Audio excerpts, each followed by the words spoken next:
Sud Radio, à votre écoute, 16h-17h, Alexandre Delovan.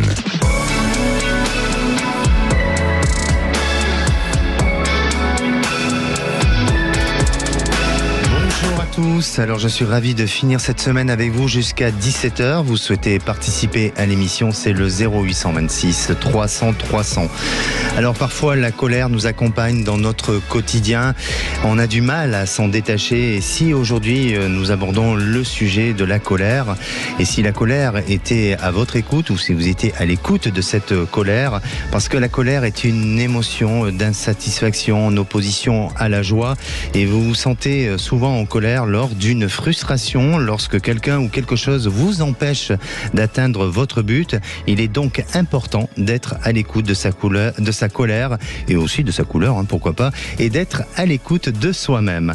Votre colère est généralement provoquée par un événement qui remet en cause le bon déroulement de ce que vous aviez prévu ou de ce que vous aimeriez. Et si, dans le cas, vous accusez les autres ou bien vous mettez tout sur le dos de la malchance, eh bien vous aurez du mal à vous éloigner de la colère. À 16h30, et comme chaque vendredi, j'aurai le plaisir d'accueillir notre experte Sylvia Schmidt, coach vocal et sophrologue. Elle vous donnera des explications supplémentaires et des conseils sur le sujet du jour de la colère. Et même s'il est important d'être à l'écoute de sa colère, il est aussi important d'être à l'écoute de cette émission.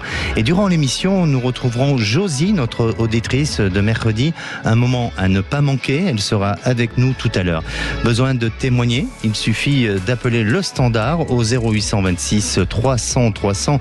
Notre chère Aude vous attend et je vous donne aussi rendez-vous sur le groupe de parole et de partage à votre écoute sur Facebook. Postez vos avis et vos commentaires. Nous sommes aussi en direct live sur YouTube et aujourd'hui à la réalisation de l'émission, c'est Lucille, au standard Aude et Zach. Sud Radio, à votre écoute, Alexandre Delovan.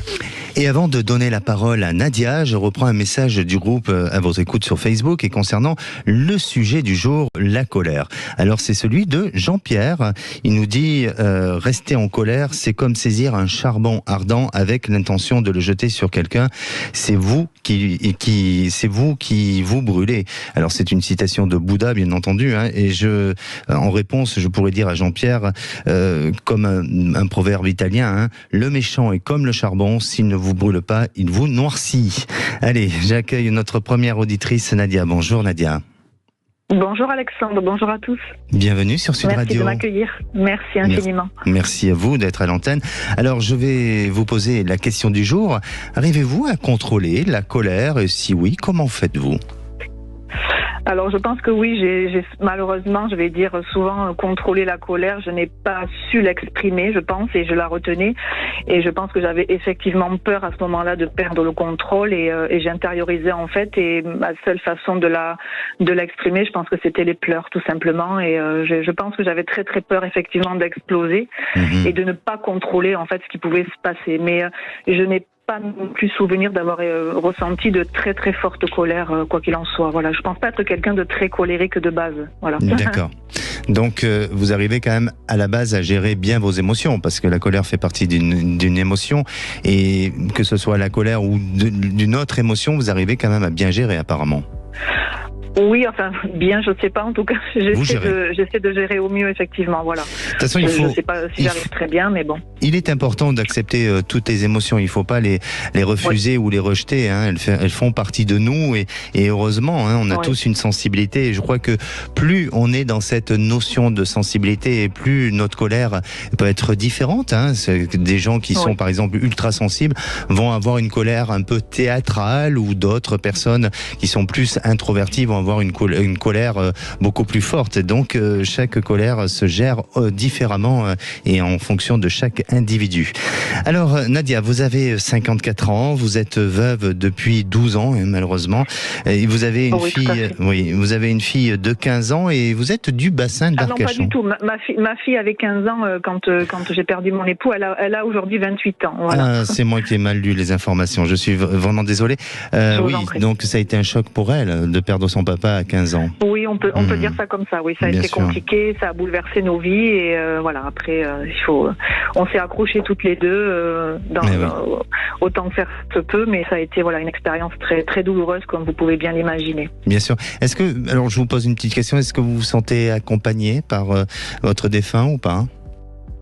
Dans la vie, est-ce que spirituellement, est-ce que parfois vous vous sentez un peu sa présence, ou vous vous sentez accompagné ? Parce qu'il y a beaucoup de personnes qui le disent et qui le ressentent de cette manière-là. C'est pour ça. Oui, absolument. Et moi, j'en ai fait une force aussi. Et parfois, selon ce que j'ai pu traverser, j'ai pu m'adresser à lui. Pour qu'il m'envoie un petit peu de force et qu'il me secoue, mais qu'il me dise allez, il faut y aller. C'était quelqu'un qui aimait la vie, donc pas rester pour lui. C'est vrai que je me suis toujours battue et parfois quand évidemment il y avait des moments un peu plus compliqués, je m'adressais à lui en lui disant écoute, là j'ai besoin de toi, il faut que tu me bouscules un peu, il faut que tu me donnes de la force et voilà, et on a avancé comme ça. Bien sûr, comme quoi dans les épreuves de la vie, parfois on puise dans une certaine force qu'on ne pensait pas avoir auparavant, mais on l'a aussi. Bon, le sujet c'est intéressant et on pourrait vraiment aborder ce sujet, mais aujourd'hui, Nadia, vous êtes en pleine remise en question concernant votre activité professionnelle et à ce jour, vous êtes assistante maternelle depuis plusieurs années et vous avez donc enchaîné plusieurs remplacements dans des micro-crèches et suite à des soucis de santé, vous avez été licenciée, vous avez dû recommencer un peu à la case de départ, comme si vous avez recommencé tout à zéro. C'est une forme de reconversion, non ? Ce métier que vous faites aujourd'hui. Oui. Alors effectivement, j'ai exercé mon métier d'assistante maternelle pendant 15 ans. Il se trouve que c'est quand on a été au premier confinement, effectivement, j'ai été en arrêt, j'étais pas bien du tout. Et à ce moment-là, j'avais en accueil 2 petits garçons. Et la maman de l'un d'entre eux m'a licenciée. Voilà, parce qu'on est licenciable quand on est en arrêt en tant qu'assistante maternelle, malheureusement. Et du coup, ça met dans ma tête, je voulais effectivement rebondir. Et là, je pense que ça a été un petit peu l'élément déclencheur. Et donc après, j'ai fait des candidatures spontanées et j'ai eu la chance de trouver un premier remplacement de 18 mois dans une micro-crèche pas loin de chez moi. Alors, je vous cacherai pas que ça a été une expérience très compliquée. Bien sûr. Parce que j'étais avec des jeunes personnes qui m'ont formée, qui étaient très jeunes, et je pense que de par mon expérience et mon âge, j'ai peut-être suscité, je sais pas, une forme de jalousie, un banc de rivalité, je ne sais pas. Il a fallu que je m'accroche et moi je suis passionnée par ce travail-là, donc voilà, j'ai eu une expérience de 18 mois. Ensuite, mon contrat n'a pas été prolongé. Pardonnez-moi parce qu'on est un peu pris par le temps. Nadia, aujourd'hui votre questionnement par rapport à la situation professionnelle. À savoir, je sais pas trop, j'aimerais moi continuer dans le milieu de la petite enfance, effectivement.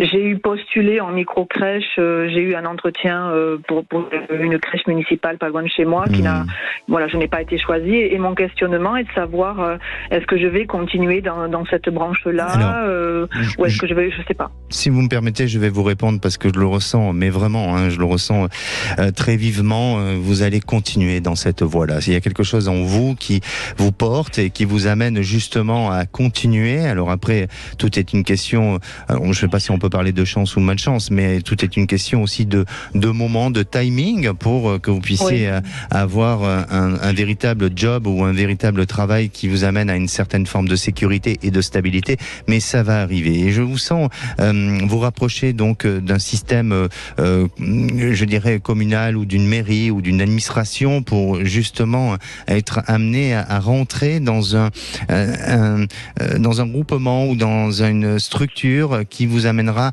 à travailler sur du long terme et avoir un contrat et assurer une stabilité sur l'avenir. Donc ça va demander encore un petit peu de temps. Il y a des remplacements qui semblent aussi s'annoncer aujourd'hui. Peut-être sur la période de Noël, vous serez dans une période où là, vous êtes dans un renouveau à cette période-là. Et pour moi, je dirais que sur le printemps 2024, là, la situation semble évoluer autrement et différemment, avec un engagement sur une structure qui est nouvelle, qui est en train de s'ouvrir ou qui est en train de se mettre en place, et vous pourrez faire partie de ces personnes qui auront été recrutées. N'hésitez pas à nous tenir au courant. Oui. Oui, pardon, excusez-moi de vous couper, Alexandre. Oui. Justement, j'ai vu une offre d'emploi. Justement, il y a une structure qui va se monter, qui va ouvrir début janvier. D'accord. Et j'avais déjà postulé, mais je n'ai pas eu de retour. Et là, je me demandais si je devais à nouveau repostuler, en fait. Il ne faut pas hésiter à le faire. Il faut surtout pas hésiter. D'accord ? Très bien. Merci beaucoup. Écoutez, appelez-nous dès que vous avez du renouveau. Appelez-nous, qu'on vous suive un petit peu et qu'on vous accompagne. D'accord ? Avec grand plaisir. Merci à vous, Nadia. Merci de votre témoignage. Merci beaucoup, Alexandre. Et belle soirée à vous. Et prenez soin de vous. Si vous aussi, vous souhaitez réagir au témoignage de Nadia, n'hésitez pas à le faire sur le groupe À votre écoute sur Facebook. Allez, on vous attend au standard au 0826 300 300. Alors, on se retrouve dans quelques minutes avec Josie. Elle nous a appelé mercredi pour son avenir sentimental et j'ai souhaité qu'elle repasse à l'antenne pour aller plus loin dans son avenir sentimental et pourquoi pas l'accompagner. Une surprise pourrait très bien l'attendre. Restez à l'écoute de Sud Radio. Sud Radio, à votre écoute, 16h-17h, Alexandre Delevanne. Et de retour sur Sud Radio, merci d'être à l'écoute de cette émission. Au programme de l'émission, aujourd'hui, c'est le sujet de la colère. Alors, si vous souhaitez réagir ou porter un témoignage, vous pouvez poster vos commentaires sur le groupe de Facebook à votre écoute et on vous attend aussi au 0826 300 300. Et passons à la minute du saviez-vous. Alors, le saviez-vous, malgré sa mauvaise réputation, la colère est une émotion qui n'est en soi ni négative ni positive. C'est ce que nous faisons de la colère qui va la rendre négative ou positive. Et si à présent on écoutait Josie. Bonjour Josie. Bonjour. Vous allez bien ? Oui, je vais bien. Je suis heureux de vous retrouver. On s'est eu il y a 2 jours. Alors, je vais vous poser quand même la question du jour, Josie. Est-ce que vous arrivez à contrôler la colère ? Maintenant, oui. Oui. Parce qu'en vieillissant, je deviens très philosophe. Bon, très bien. J'ai décidé que maintenant, il fallait passer outre tout ça. Il faut. Voilà. Alors, rassurez-moi, vous ne serez pas en colère envers moi de vous faire repasser aujourd'hui. Oh non, avec un grand plaisir. Bon, alors effectivement, Josie, vous êtes passée à l'antenne mercredi car vous êtes dans l'attente d'une rencontre affective. Et à présent, on va écouter votre enregistrement de ce mercredi lors de votre passage à l'antenne. Oui. Vous avez 72 ans, vous êtes une ex-infirmière et vous habitez Arcachon. Vous avez vécu 22 ans de relation avec un homme qui à ce jour n'est plus là. Et vous êtes veuve depuis 14 ans, vous n'avez pas fait de rencontres depuis ces dernières années. Mais vous arrivez à un point de solitude et ça devient difficile pour vous. Moi maintenant, j'aimerais rencontrer quelqu'un pour faire les choses de la vie, quoi, passer des bons moments, enfin, vivre un petit peu parce que bon, je suis seule. Bon, mes enfants sont loin, donc voilà quoi. Josie, c'est bien ce que vous avez dit. On peut pas dire le contraire. Hein, tout à fait. C'est bien ça. En plus, aujourd'hui, j'ai l'impression que vous avez une voix un peu plus lumineuse. C'est possible. C'est possible. Vous entendre sûrement. Alors, comment vous vous sentez depuis mercredi ? Est-ce que ça vous a donné un peu d'encouragement ? Oui, bon, je me dis, laissons faire, il faut croire, il faut laisser faire la vie. Exactement, oui. Voilà. Est-ce que vous avez quelque chose à rajouter sur votre recherche et le profil de la personne à rencontrer ? Disons que je veux une rencontre sérieuse, quoi. Oui, bien sûr. Voilà, pour passer, comme j'ai dit, passer bon moment, faire des choses ensemble, enfin, finir le bout de chemin qui nous reste à faire. Aussi beau qu'il peut être. Bien sûr. Alors, Josie, à présent, je vais vous dire les choses. Mais tout. D'accord. Je vais tout vous dire. Si je vous ai demandé de repasser l'antenne, ce n'est peut-être pas par hasard. D'accord. Connaissez-vous un homme qui a été en couple pendant 30 ans, qui est aujourd'hui séparé en bons termes depuis 2020 ? C'est un ancien chef d'entreprise, il a été pilote privé et il a été aussi parachutiste dans les années 60. Est-ce que vous connaissez cet homme ? Non. Non ? Ça vous dit rien du tout ? J'ai un voisin là qui m'a dit qu'il était, comment on appelle ça, et pilotait les pilotes de chasse. Les pilotes de chasse, d'accord. Il est toujours avec sa femme, ce monsieur. Alors, il est toujours avec sa femme, donc c'est pas lui. Alors, surtout, restez à l'antenne, Josie, car je vais tout vous dire. Si je vous pose cette question, c'est parce que, tout simplement, à la suite de votre passage à l'antenne de ce mercredi, un homme, sous le prénom de Jean-Claude, m'a sollicité par email et il souhaite s'entretenir avec vous. Vous connaissiez toujours pas cette personne ? Jean-Claude, c'était mon mari qui est décédé. Ah. Bah, vous voyez, il n'y a vraiment pas de hasard. Soit quelqu'un que je ne me rappelle pas. Oui. En tous les cas, ça vous dit rien. Et c'est normal parce qu'il ne vous connaît pas non plus. Alors, ne vous inquiétez pas. J'ai quand même pris tous les renseignements nécessaires pour que cette rencontre se fasse convenablement, et si bien sûr vous le souhaitez, et surtout dans un respect mutuel. Vous pouvez avoir confiance. Souhaitez-vous l'entendre, car il est avec nous à l'antenne? Bien sûr. Ben voilà, alors il s'appelle Jean-Claude, il est avec nous à l'antenne. Bonjour Jean-Claude. Allô, bonjour, vous m'entendez? On vous entend bien. Oui. Bienvenue sur Sud Radio. Bon, merci de votre accueil. Alors nous sommes avec Josie. Oui, j'ai écouté, je vous ai entendu, très bien. Bonjour Josie. Bonjour. Alors, enchanté. Alors même si Jean-Claude, votre démarche est un petit peu audacieuse et vous avez complètement raison de le faire, après vous avoir posé quelques questions, nous avons trouvé satisfaisant de vous mettre en lien ensemble afin de créer cette rencontre de qualité et sûrement une rencontre peut-être insolite. C'est l'avenir qui le dira. Jean-Claude, vous êtes de la Teste du Bûche, à côté d'Arcachon. Josie, vous êtes pas loin aussi, puisque vous êtes d'Arcachon. C'est pas loin de chez moi, oui. C'est pas loin de chez vous. Et vous êtes retraité, Jean-Claude, et à présent, je vais vous laisser un peu vous exprimer et vous présenter à nos auditeurs et bien entendu à Josie. Alors, Jean-Claude, que pourriez-vous dire à Josie aujourd'hui? Eh bien, écoutez, Josie, je suis très heureux de vous avoir en communication, voilà. Donc j'ai écouté l'émission le 18 là, et donc comme nous sommes très proches sur le plan géographique, j'ai eu l'initiative de contacter Sud Radio pour essayer de rentrer en contact avec vous pour développer un petit peu ce que vous recherchez et ce que je recherche moi aussi, puisque je suis à la recherche d'amitié, de communication, de paix, d'harmonie, et tout ça pour rompre la monotonie du quotidien. Voilà. Exactement. C'est formidable ça. Et alors Jean-Claude, quels sont vos centres d'intérêt? Oh, mes centres d'intérêt, j'en ai eu beaucoup. Maintenant, à la retraite, mais c'est la cuisine. C'est bien. Ça, vous validez. Vous validez. Voilà. Je valide. J'aime bien faire de la cuisine. J'aime bien sortir. J'aime bien les voyages. J'aime bien. C'est magnifique. Est-ce que vous aimez faire du vélo? Un petit peu, mais le vélo j'en fais un peu, mais j'ai un petit peu peur de chuter, des me risques, casser quelque chose compte tenu de l'âge et tout, donc je suis assez prudent, mais j'en fais. Voilà.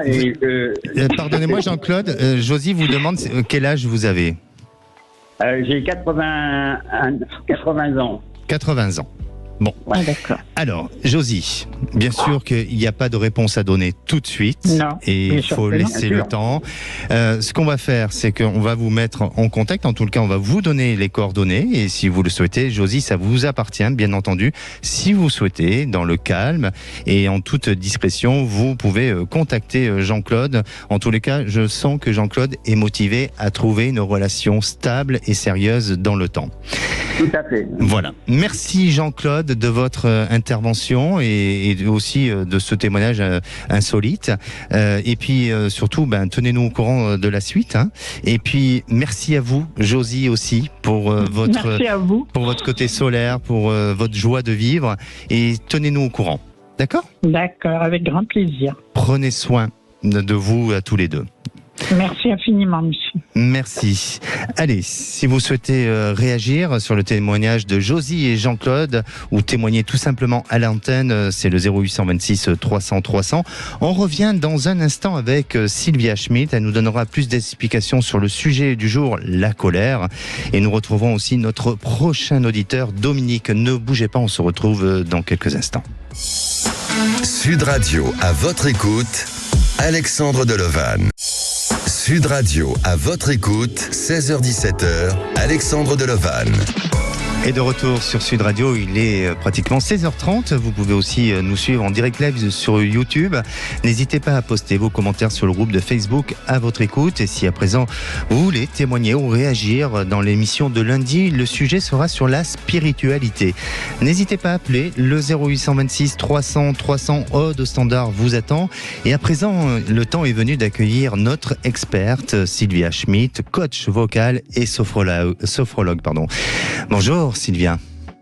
Bonjour Alexandre, bonjour à tous. Est-ce que vous avez eu l'occasion de pouvoir écouter le témoignage de nos auditeurs précédents ?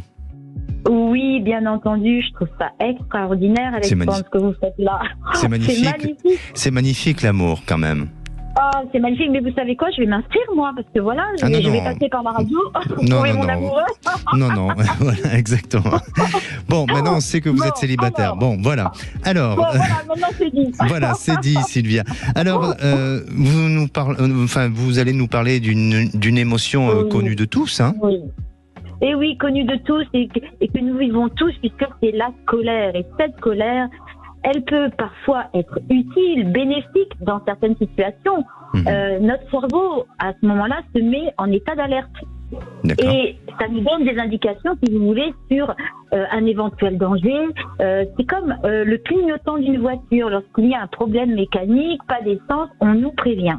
Alors, cette colère, elle est liée à plusieurs paramètres. Ça peut être une épreuve, une relation, une frustration, un abus, une injustice. Et c'est vrai que nous avons tendance tous à perdre notre contrôle et avoir des réactions impulsives que malheureusement on regrette par la suite. Les mots peuvent parfois dépasser nos pensées, mais aussi nous avons parfois des attitudes où nous refoulons.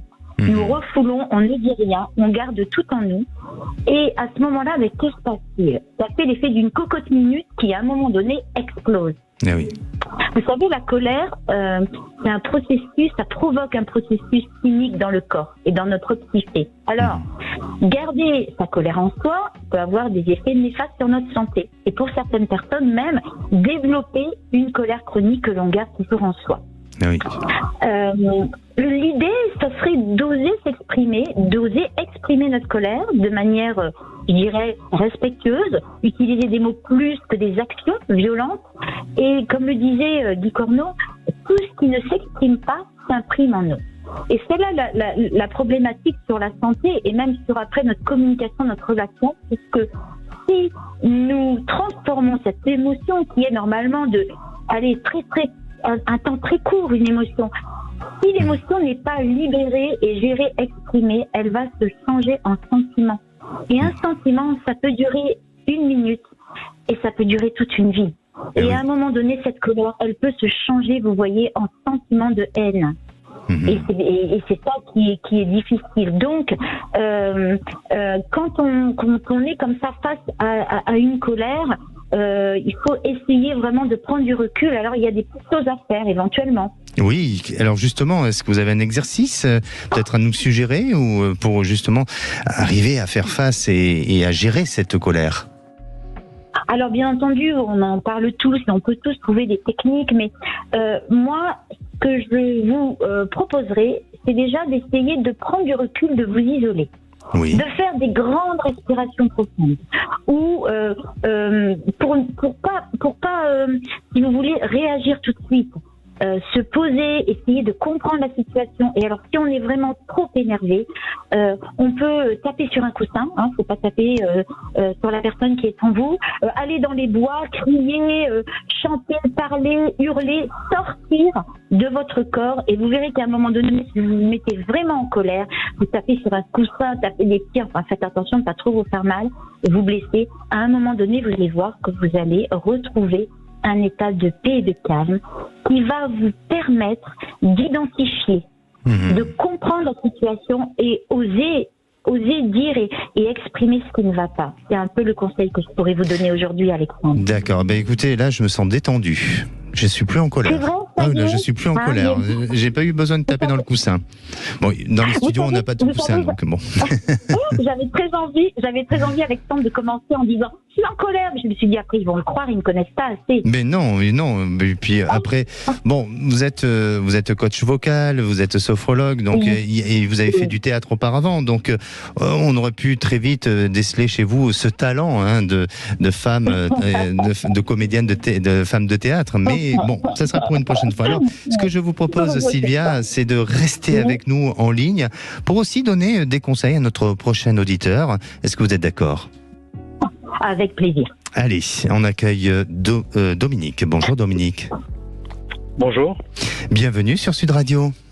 Merci de m'accueillir. Merci alors, Alexandre. Je vais vous poser la question du jour. Est-ce que vous-même, vous arrivez à contrôler un peu la colère ? Et si oui, est-ce que vous avez une astuce ? Comme le disait Sylvia à l'instant, oui, sous l'effet de la respiration, des respirations profondes, j'essaie de me contrôler quand même, comme ça, quoi. Mais cette colère que j'ai, je l'ai envers moi parce que j'arrive pas à prendre de décision. Voilà. Je ne veux pas l'extérioriser vers d'autres personnes, mais c'est surtout vers moi que je suis en colère. Ah, et là, vous avez évoqué un sujet intéressant, la prise de décision. Et c'est un autre sujet, mais qu'on abordera sûrement, et peut-être même avec Sylvia. J'en veux toujours pour Olivia. Hein. Olivia, on n'est pas loin. Alors, Dominique, vous allez avoir 60 ans, vous êtes formateur dans le secteur de la mécanique. Vous êtes un homme marié depuis 1986. Vous avez 3 enfants, dont un de 35 ans, un de 33 ans et l'autre de 28 ans. Et votre épouse actuelle donne beaucoup de priorité sur son travail. Elle est dans le domaine du social. C'est bien ça ? C'est ça, exactement. Ouais. Vous dites que vous la comprenez parce que ça lui tient à cœur tout ce temps et qu'elle investit dans ce travail, mais vous ne vous retrouvez plus dans votre relation de couple et de mariage, tout au moins. Alors, pourriez-vous nous raconter un petit peu votre début de mariage ensemble, de ce que vous avez vécu et de ce que vous avez construit aussi, et la problématique d'aujourd'hui, et peut-être évacuer votre colère. Hein, allez-y, justement, l'émission est faite pour ça. Oui, c'est vrai que dans mon optique de vie, c'était évidemment, c'est pas évident pour tout le monde, mais pour moi c'était mon choix. Je voulais avoir une femme et des enfants, quoi, pour avoir une descendance. Et seulement pour ça ? Ou parce que vous avez envie d'aimer et d'être aimé ? Pas seulement pour le statut. Certainement, bien sûr, oui, voilà. Bien sûr. Tout ça, ça fait partie de notre bagage émotionnel aussi qu'on a hérité de nos ancêtres, et donc j'ai voulu reproduire ce schéma-là. Mais aujourd'hui, jusqu'ici, j'étais content de mon parcours parce que j'ai mené mon bateau comme je pensais le mener, et aujourd'hui, ce bateau, il est plus souvent dans le creux de la vague qu'en haut. Et voilà. D'accord. Et là, je sais plus quoi faire. Alors, depuis combien de temps vous êtes dans cette situation de fragilité, de remise en question ? Est-ce que, justement, ce problème de prise de décision, est-ce que ça en fait partie ? C'est la résultante, je pense. J'ai eu des petits problèmes de santé au travail, et ça m'a mis en danger, ça a failli mettre en danger aussi la vie d'autrui. Ça aussi, je l'ai très mal pris parce que j'ai dit, mais comment on peut laisser travailler une personne qui peut mettre en danger la vie d'autrui ? Et j'ai été aussi menacé dans mon travail. Donc tout ça, c'est des choses qui se sont entassées, et déjà, j'ai réussi à faire la part de ces choses-là, de ne plus me retrouver menacé au travail. Donc j'ai changé de travail, et là, le travail me satisfait, mais c'est ma vie de couple qui aujourd'hui, je ne m'y retrouve plus avec ma femme. Est-ce que vous vous donnez un peu de temps ensemble, même si le temps est limité, mais est-ce que vous arrivez à trouver un peu de temps pour sortir de votre quotidien avec votre épouse, où vous êtes rythmé par une vie qui malheureusement ne change pas de son contexte ?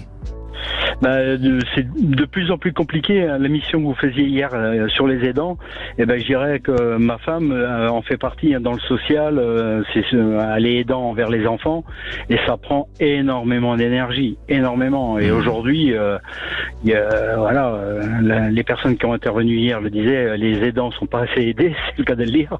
Et là, c'est le cas, quoi. Elle est submergée par le travail, et il y a pas assez de place pour notre couple, quoi. D'accord. Voilà. Sylvia, auriez-vous un petit conseil ou un ressenti par rapport à la situation de Dominique ?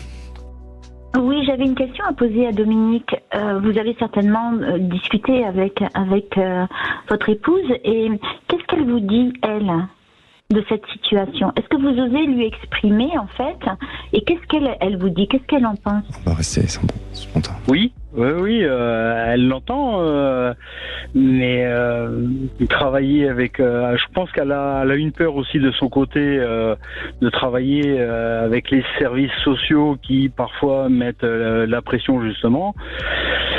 Et elle a cette peur de ce côté qu'elle me retransmet forcément, et ça n'avance pas, mais elle le comprend. Elle comprend qu'on passe pas assez de temps ensemble, mais pour l'instant, la situation est bloquée là-dessus.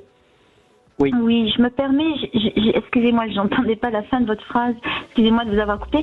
J'ai ce sentiment que tout est un peu mélangé, c'est-à-dire qu'il y a les problèmes de travail, les problèmes aussi, et l'envie peut-être de votre épouse de travailler comme ça, parce que est-ce que ça comble quelque chose? Est-ce qu'elle est heureuse? Est-ce qu'elle s'épanouit? À quel moment vous vous épanouissez?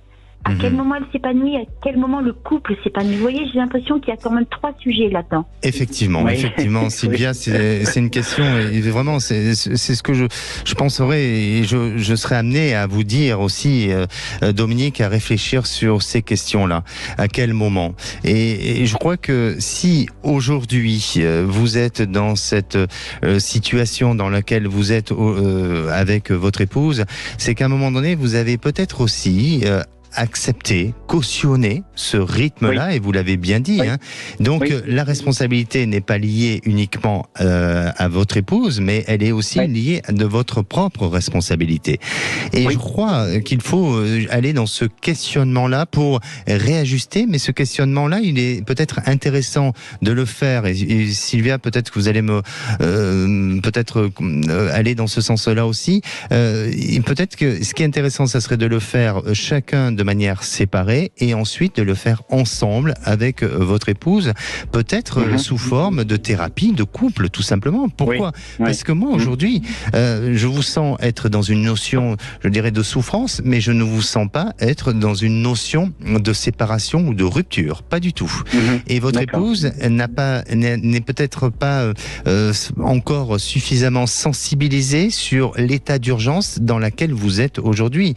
Et elle se rendra compte le jour où, malheureusement, vous risquez de tout envoyer balader, hein, même si le terme est un petit peu familier. Donc, pour éviter ça, il faut peut-être entreprendre ça. Qu'est-ce que vous en pensez, Sylvia ? Oui, Dominique, moi, je vous inviterais vraiment à essayer d'aller réfléchir à vos besoins à vous. Qu'est-ce que vous faites pour vous, pour votre épouse? C'est-à-dire, si votre épouse est occupée, pourquoi pas vous trouver quelque chose que vous avez envie de faire aussi. Vous savez, souvent quand on se rencontre, c'est une sorte d'amour-fusion comme ça, où on a besoin de l'autre, on aime l'autre, mais on aime parce qu'il est là.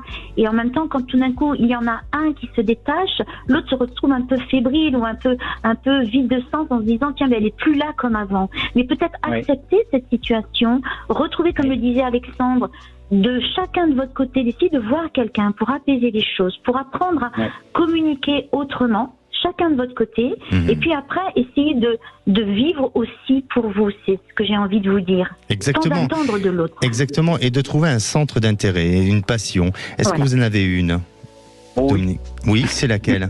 Oui, la moto. La moto. Et votre épouse, est-ce qu'elle aime cette passion ? Je lui ai fait découvrir, parce qu'elle ne connaissait pas, même sa famille était anti-moto. Et aujourd'hui, oui, elle apprécie ces moments qu'on peut passer en moto, mais qu'on passe de moins en moins, parce qu'elle est submergée par le travail.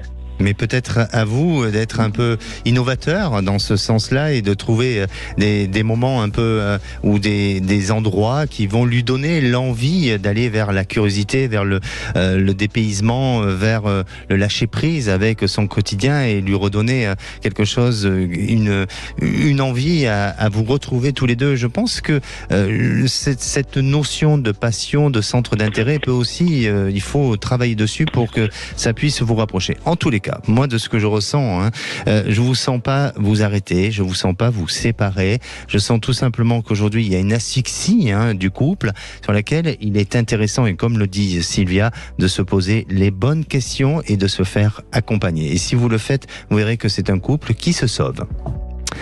Merci Sylvia de votre intervention. Merci Alexandre, bon courage Dominique. Merci puis nous, Sylvia. On se retrouve mercredi prochain Sylvia, bien entendu, vous nous abandonnez pas. Bien sûr. Et puis je ne vous abandonne pas. Bon, super. Et puis je vous remercie aussi Dominique, j'espère que cette intervention vous sera utile et que vous allez pouvoir avancer. N'hésitez pas à nous tenir au courant. Oui, j'y manquerai pas. Merci beaucoup à vous Dominique. Merci, prenez soin de vous. Merci. Et si vous aussi, vous avez besoin de mon ressenti, d'être accompagné dans votre évolution de vie, n'hésitez pas à appeler le 0826 300 300. Allez, on se retrouve dans quelques minutes avec Jean. Ne bougez pas, on en parle dans un instant et c'est sur Sud Radio. Sud Radio, à votre écoute, 16h-17h, Alexandre Delovan. Sud Radio, à votre écoute, 16h-17h, Alexandre Delovan. Et de retour sur Sud Radio pour cette dernière partie avant de retrouver Les Vraies Voix présentées par Philippe David et Cécile de Minibus. Alors il vous reste quelques minutes pour passer à l'antenne de Sud Radio et avant de retrouver Jean, je vais vous donner les 5 clés pour gérer et limiter la colère. Alors, on a beaucoup parlé de ce sujet et notamment Sylvia nous a donné beaucoup de conseils à ce niveau-là, mais il est important que le sentiment de colère se manifeste et quand il s'agit de ce genre d'émotions, il faut trouver les raisons de la colère. Ça représente la première chose à faire pour trouver une solution. Il faut en parler aussi à une personne de confiance avec qui ça pourrait permettre d'atténuer certains sentiments qui sont trop intenses. Et puis aussi à comprendre la situation, identifier honnêtement le sentiment de colère en parlant donc à une personne pour savoir si il ne se dissimule pas un autre sentiment comme la peur, l'anxiété, la douleur, la culpabilité, la jalousie ou la frustration et même la honte. Et pour pouvoir se contrôler, il faut être en harmonie avec vos pensées et vos sentiments, avec ce qui se passe en vous et permettre de comprendre. Pour aider à rester calme, faire de l'exercice, bien dormir, bien manger a aussi des effets positifs sur le corps et avoir une sensation de bien-être, il est important et vous pouvez l'avoir en respirant et en faisant de la méditation. Et la parole est à Jean. Bonjour Jean. Bonjour Alexandre, et merci de m'accueillir sur votre radio. Bienvenue sur Sud Radio. Alors, je vais vous poser la question du jour. Jean, arrivez-vous à contrôler la colère et si oui, comment faites-vous ? Moi, je dirais qu'en ce qui me concerne, je suis pas plutôt quelqu'un de colérique. En fait, c'est pas un sentiment qui me caractérise au quotidien. Pourtant, dans certaines situations, effectivement, on aurait vraiment envie d'étrangler beaucoup de monde. Mais... Le mot est fort quand même.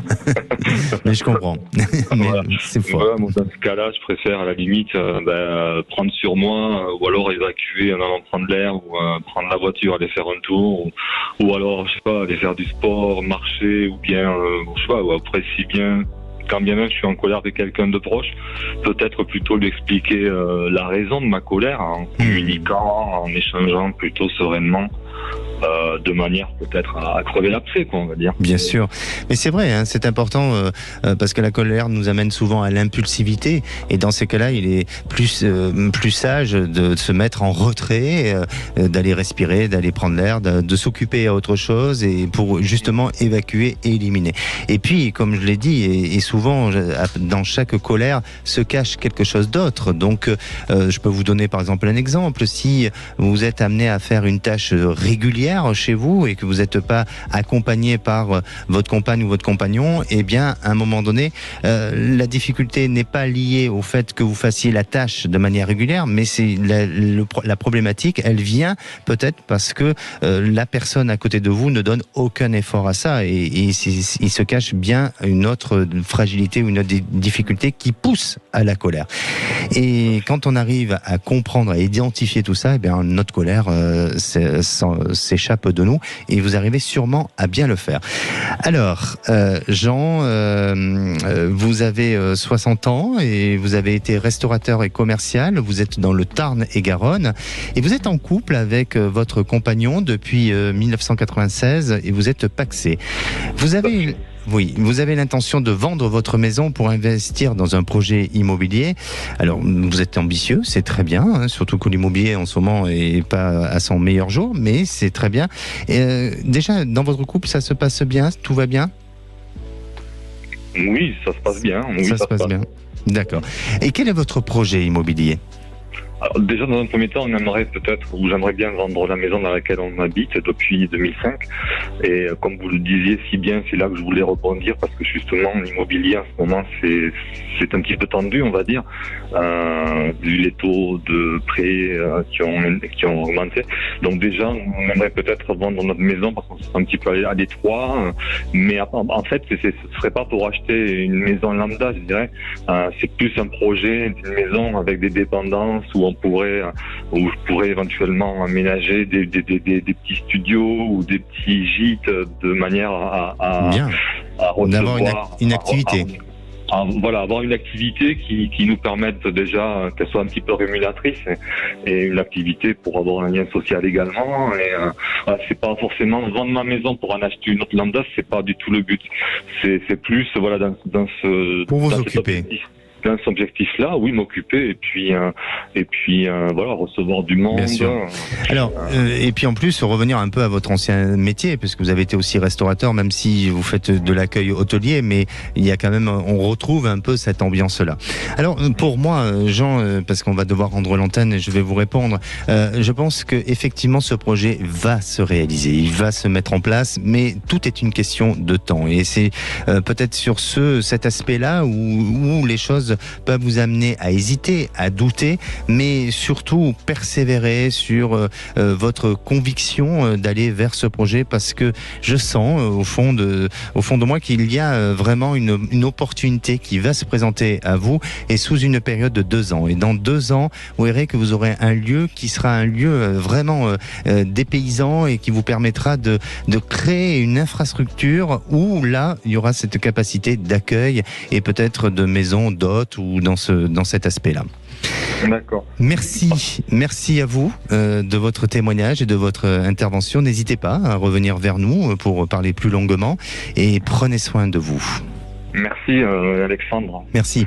Et pour conclure, je dirais, chaque moment de colère réduit le temps du bonheur. Allez, on se donne rendez-vous lundi. Le sujet sera sur la spiritualité. N'hésitez pas à porter vos témoignages et à communiquer sur le groupe à votre écoute sur Facebook. Je vous répondrai personnellement. Passez une bonne fin de soirée et prenez soin de vous. Et la place est aux vraies voix. Bonsoir Alexandre de Lovan. Bonsoir. Votre micro. Ah, là ça va, ça va mieux. Bonsoir bien. Alexandre de Lovan. On a eu peur, non, mais ça va très bien, vous inquiétez pas. Il gère très bien. Ça gère très bien. Au menu des vraies voix, à 17h30, notre grand débat. Allah Akbar République, les manifestations pro-palestiniennes sont-elles gangrénées par l'islamisme ?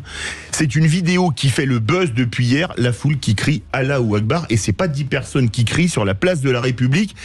Est-ce que pour vous, ces vidéos et ces manifestations sont gangrénées par l'islamisme ? Est-ce que pour vous, non, c'est juste un cri comme ça, ou est-ce que vous dites, si c'était vraiment pour la Palestine, il pourrait peut-être crier liberté pour la Palestine ou Free Palestine ou ce que vous voulez. Quel que soit votre avis, on attend votre appel au 0826 300 300. Nous aurons avec nous Emmanuel Razavi, grand reporter qui a écrit notamment des livres sur les frères musulmans, qui sera avec nous. À 18h37, notre coup de projecteur. #hôpital, #Gaza, sommes-nous dans une guerre de la communication ? On nous disait, y compris des députés, qu'ils répétaient encore hier que la roquette contre l'hôpital de Gaza a été tirée par l'armée israélienne. En fait, elle a juste touché un parking et elle a été tirée par les Palestiniens a priori. C'est même le New York Post qui en a fait sa une. Alors on vous pose cette question, sommes-nous dans une guerre de la communication ?